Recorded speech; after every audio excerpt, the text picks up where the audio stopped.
Hello, welcome everyone to this episode of Unraveling the Veil with your host, Yara Rose from the yararose.com website. That's YARAROSE.com. I'm so excited to be back today. Before we get into what we're going to cover today, I did just want to quickly apologize to all of my faithful listeners for not having an episode released last month. If you follow my social media, you know that I had a weekend dedicated to putting that podcast together. And when it came time to record the podcast, I was not in the right vibrational frame of mind. And my goal with both the website, the blog, and my podcast is to help lighten the load for people. And when I'm in a frame of mind where I don't feel like the material that I put out there is going to live up to that expectation, I am not going to put it out there because there's enough heaviness in the air and vibrations around us already, and I don't want to add to that. So I'm sorry, and let's keep on moving forward with today's episode. Today we're going to talk about focus.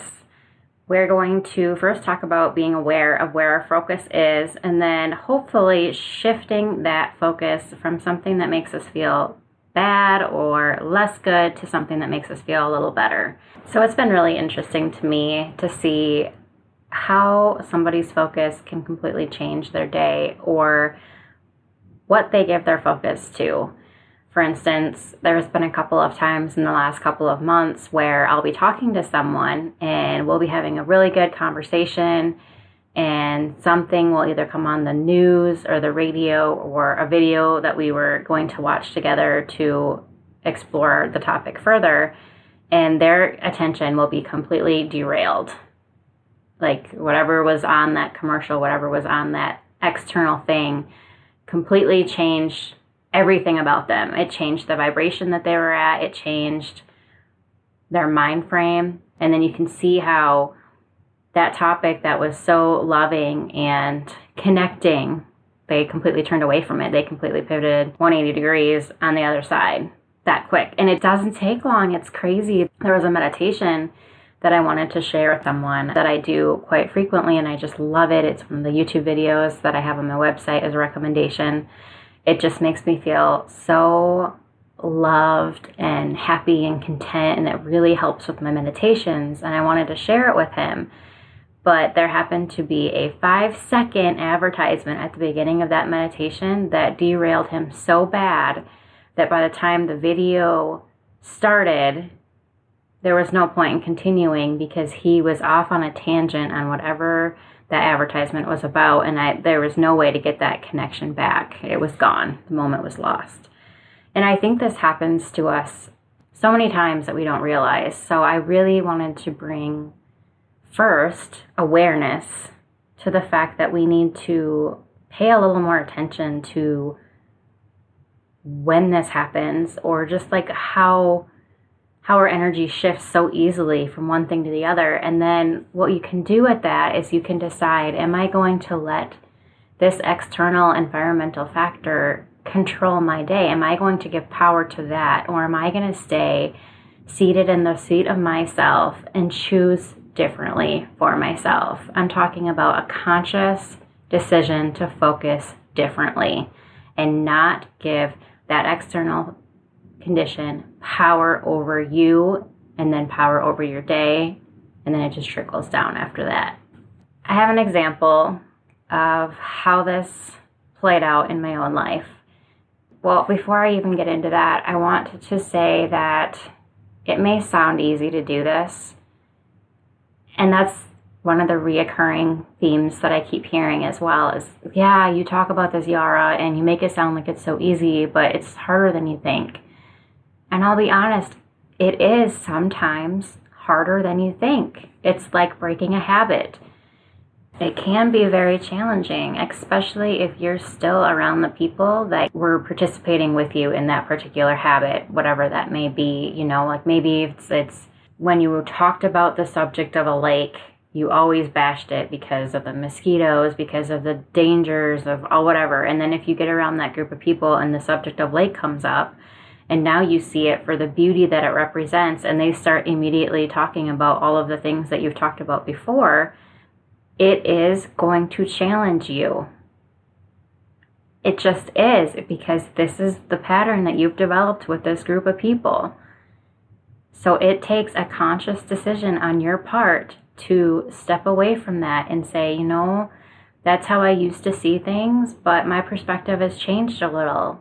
And sometimes they will respect that, and the next time they'll be like, but this, because they don't want to lose that connection that they had with you on this particular topic. And it kind of scares them sometimes that you're changing your belief on something that you had developed the strong in alignments agreement on, because then what else are you going to change? You know, it's just a trigger for them.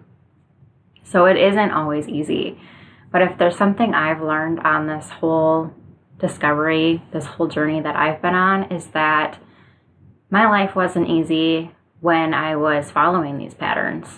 My life got very, very difficult when I was doing that.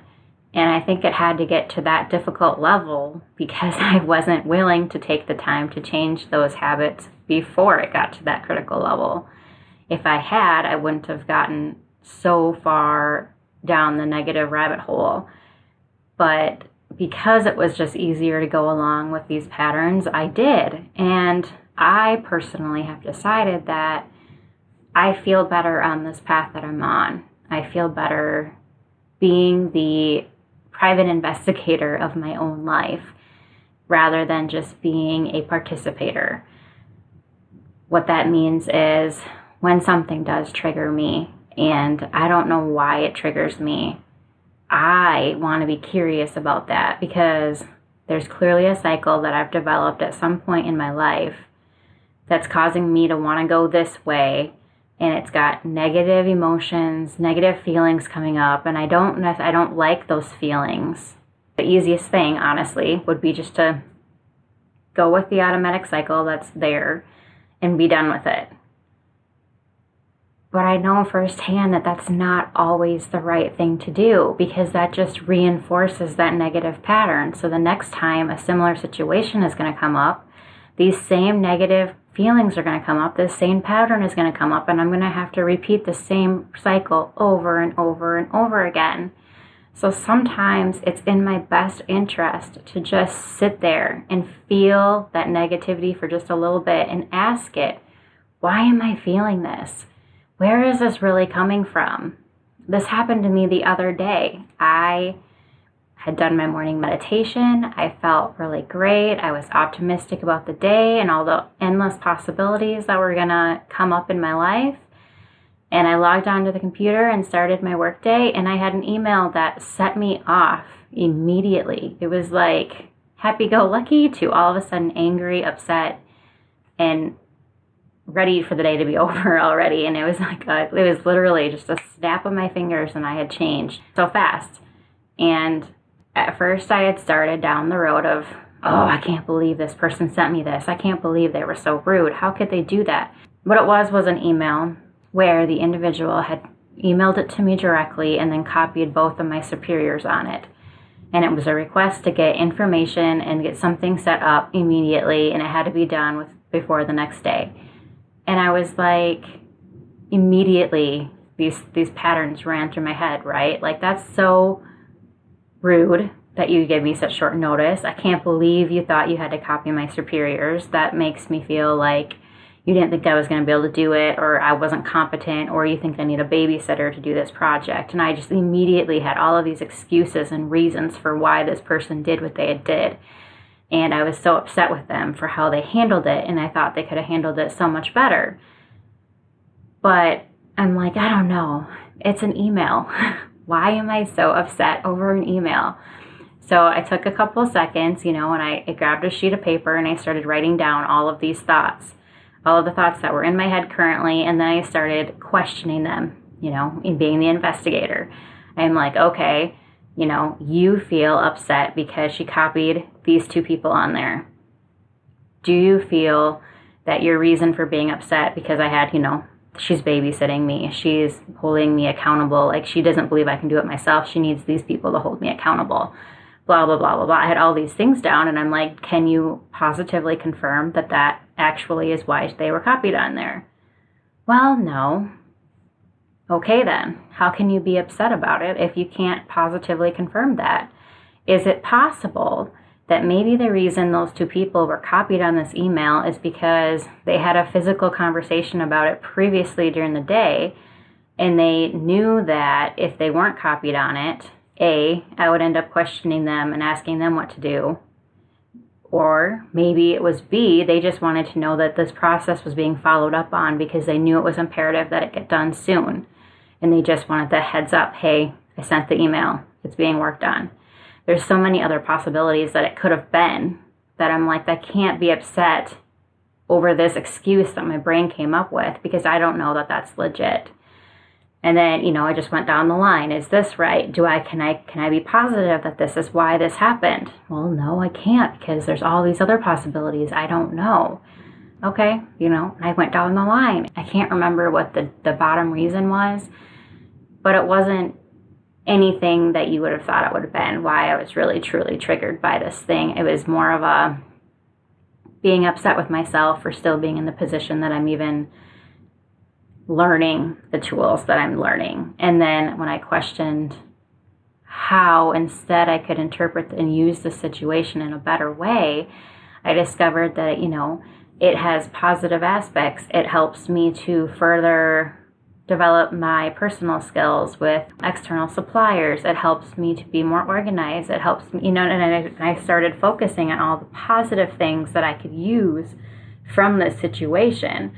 And I started feeling so much better, and I immediately got on the task, and I got it done within an hour and a half or so, and then it was done, and then I was back to, wow, that's amazing. Like, I did it, it's over, and now my day is still full of opportunities. What other type of opportunity is out there? Who knows, right? It's unlimited. I never would have expected this to happen, and it ended up really nice. It ended up helping me.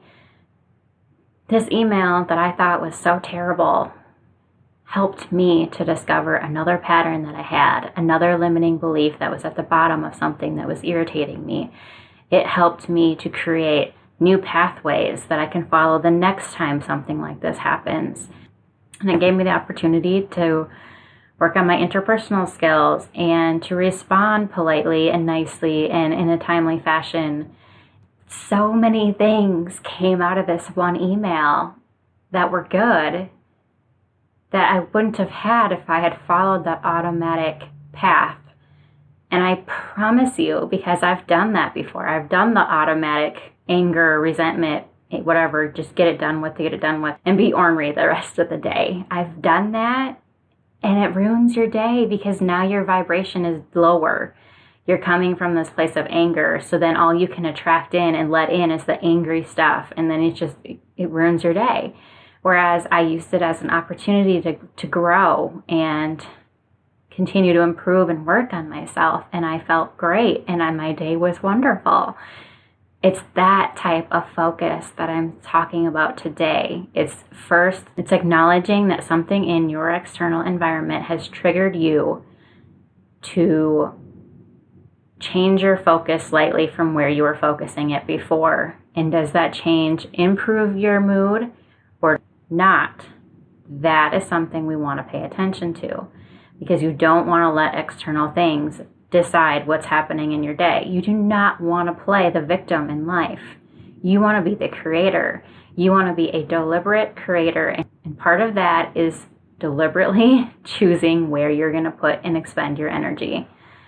So those were my examples from my personal life recently, but I also wanted today to talk about my perspective of a song that curiously found its way onto my playlist on YouTube. And I say curiously because it doesn't really fit with the genre or artist that I was listening to, but somehow there it is.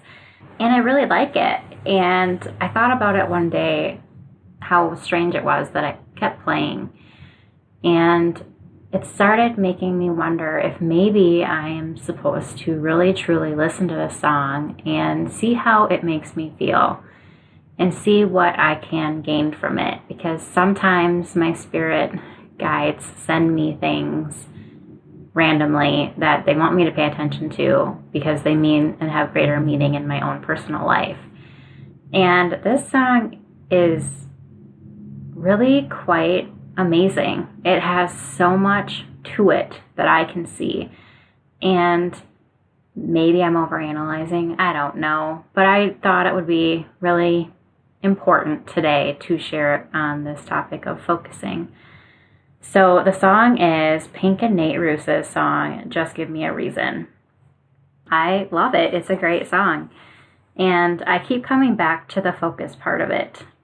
Before I start saying my perspective on it, I do want to say that there are multiple different perspectives that you can take on it. And every song, every book, every movie, every piece of creative art out there is going to touch everybody differently, because we all have our own interpretation of the world based on our own experiences and things. So this is just how I think about it. And there's two different big pieces that I have, and one goes relatively deep, but I really just want to share all of it today, and then we can unpack some of it, and some of it's probably more of a topic for a different time because it goes relatively deep.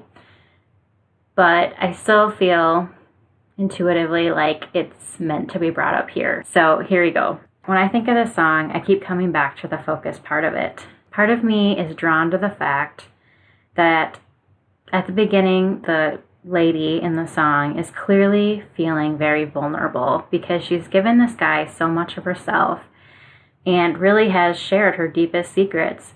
I keep wondering if maybe the reason that this issue is coming up is because she's unconsciously trying to drive away this person by focusing on something as seemingly insignificant as how much space is between them while they sleep and the noises that this person is making while they're sleeping. And I almost feel like there's a possibility that on the foundational level, this lady has a foundational belief that someone is incapable of loving her for herself and for her flaws and all. And because she has expressed so much to this man and given him so much, that belief is kicking in that she needs to push him away because she's feeling vulnerable and because he's just going to hurt her anyways, because she's unlovable and she's got this foundational belief that she's unlovable. And this song really touches me that way because it leads me into how many of our foundational beliefs are directing the course of our lives and can sabotage us from achieving what we really want. And there's so many people, myself included, like I'm still finding new foundational beliefs that are preventing me from achieving some of those goals that have been my dreams since childhood. And I get frustrated with myself because I feel like I should have already gotten there, and what's holding me back? Why am I still struggling to accomplish this thing? And it's because somewhere I still have a hidden limiting belief that is preventing me from moving forward. I get so far forward, but then when it gets to that belief system, I end up back into another circle that keeps me from moving any further past this point of no return. And I feel like there are so many people in life that are unhappy, and they're unhappy because they want to achieve A, B, and C, but they can't achieve those, and they don't know why they can't achieve those, and they're focused on the fact that they haven't achieved them. And what's wrong with them that they haven't achieved them is actually causing them to be further and further away from achieving them. And part of the reason that they haven't been able to achieve them is because they have so many of these unconscious beliefs, and they are consciously focusing on the cause and the reasons that they haven't achieved them. And it's putting them in this negative, disconnected cycle, and they're lost and they feel broken, but they're not broken. I would like to note that. No one is broken on this earth. We just feel broken, and they don't know what to do. And I can tell you that this happens because I was there. I have been there. I still have limiting beliefs. It's a process. I'm not saying that you have to go and dig for all of your beliefs and what ones are holding you back and what ones aren't, and you have to do work to get rid of them, because I promise you, as you go through life, You can start right here today and just go through life choosing to focus more consciously, choosing to be more aware, always seeking relief in your feelings.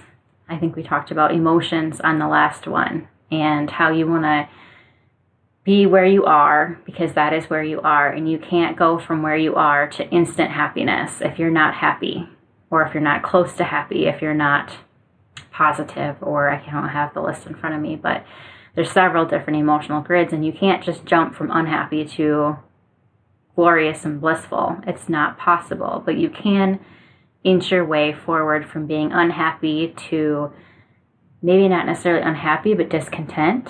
And then from discontent to maybe feeling neutral. And then from neutral to optimistic. From optimistic to,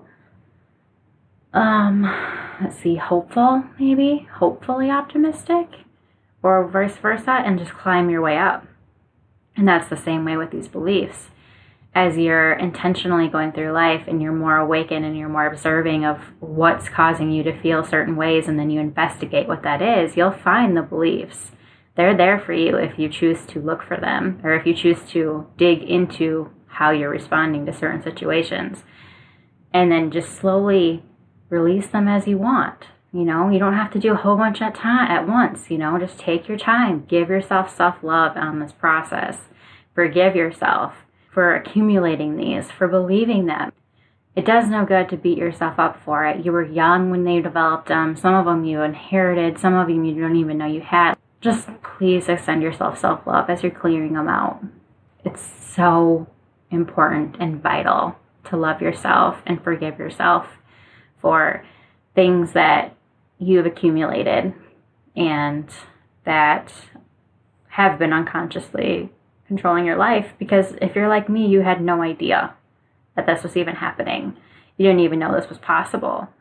So as you start uncovering them, just give yourself love, because you've been working through life with these things that are holding you back, and you need love. That's what you need. Anyways, sorry, I went off on a tangent there, but I'm very passionate about extending yourself love and forgiveness. I feel like that's like the most important thing that you can do for yourself, even more important than clearing these old things out, because that is all there is. Unconditional love is all there is. So once you start and learn how to unconditionally love yourself, then you're better able to unconditionally love others. Anyways, on the other hand, when I listen to the song and I think about what it's saying, I get this simpler feeling that it's two people in a relationship, and one starts feeling the disconnection between them. And as they focus on this disconnection, as they start noticing more and more often that the sheets between them, the space between them is getting bigger, and as they focus on it, this problem becomes bigger. And at some point along the way, they bravely, and I am so proud of this girl in this fictitious song, they bravely decide to open up the lines of communication. And that is so important. And I honestly don't feel like enough people take that step. I feel like sometimes they're too scared of what they're going to find. So the safer route is to just let this problem get bigger and bigger and bigger and say, I'm done. I'm protecting myself. I'm stepping out of this relationship. I'm done. It hurts too much. I just feel like you're telling me on an unconscious level that you don't like me and that this is over, and I don't want to have that conversation because I'm scared of what type of things you'll say to me that will hurt me even more than me just being the person that steps out first. So first off, kudos for this couple for recognizing that they have a problem, or at least the girl for recognizing that she's got a problem somewhere along the way, whether it's an unconscious limiting belief or just something that she's feeling anyways. I don't know if it's the combination between two of them, but whatever. So they have this conversation where it's established that the girl feels this way and the guy has no clue that she feels that way. And they have these open communications where he can say how he feels about it, she says how they feel about it, and together they admit that they still love each other and that they still want to work together, and they can be together again. And they just need one reason to believe in that connection. and that connection is still there. And that's a powerful message for all of us today too, is that if there is a problem in any of our relationships, and maybe it's just a problem in our own mind, maybe the other person doesn't even know it's a problem, as in this case, this gentleman didn't have any idea that this girl was feeling this way. And I know that it can be very difficult to bring up a problem to someone and ask them to be honest and open about how they feel, and feel open and honest about what you say, and have a genuine conversation where you don't have your guard up. You're not going to take offense at the first thing that's said, but where you genuinely hear each other out and discuss it and agree to work together on resolution for it. It's so important to take the time to safely hear each other and why they feel, and hear why they feel that. Maybe there was some validation that this girl was seeking just because she had put so much on the line. And all he needed to do was affirm to her in a way that speaks to her love language. Connection is so important. I've talked about connection in so many blogs. I cannot express enough how important connection is in our lives, and how with connection with our higher selves, with connection with our higher source, whatever that is, and with connection with each other, that's where the love is. And that's where the unconditional acceptance and love and living and let live, that's where that truly happens. Once you have that, it's easier to love someone, anyone, everyone, really, regardless of their beliefs and their actions. And it's very rare in this world because we are taught at such a young age to behave a certain way to make our teachers and our parents and our community happy. We're taught that love, praise, etc. is conditional on how we act and show up in the world. And we could all benefit so much from spreading the message of unconditional love and openness and acceptance. Could you just imagine how much different you would feel if you knew that every single person in this world loved you, and it didn't matter if your home was beautiful, if you looked a certain way? Could you imagine how powerful and amazing this world is and would be to you if we all had this open connection, this unconditional love for everyone, and we truly lived and let live? We didn't have these expectations that people have to dress, behave, act, look, create all a certain way. This world is so much more beautiful because of the differences in it. It's so much more beautiful because of the different ways that people create. Like this song, for instance. These two people got together, made a song that is gorgeous, and it has so much depth to it and so much beauty in it.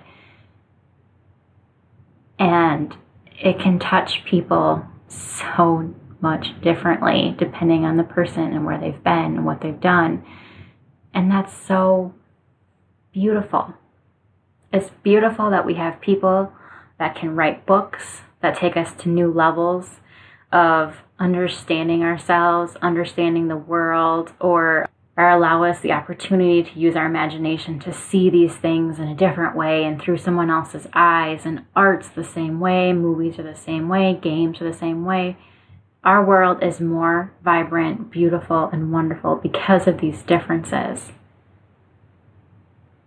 My hope for people on this world is that they learn to love themselves unconditionally. That they learn what connection with their higher selves and their higher source feels like. And they embrace that and they live by that. And as they start to do that, they will find that they are able to love other people more than they have ever loved them before. And it doesn't matter what color they are. It doesn't matter their age. It doesn't matter what they wear. It doesn't matter what their job is. It doesn't matter what kind of creation they create. They are loved irregardless. They are loved because they're unique. They are loved because they are part of this world, creating it, this beautiful masterpiece that wouldn't be as great without them and their contributions. That's my hope for the world. And I honestly believe that's why I'm here, is to help people awaken to who they truly are, how powerful they can be,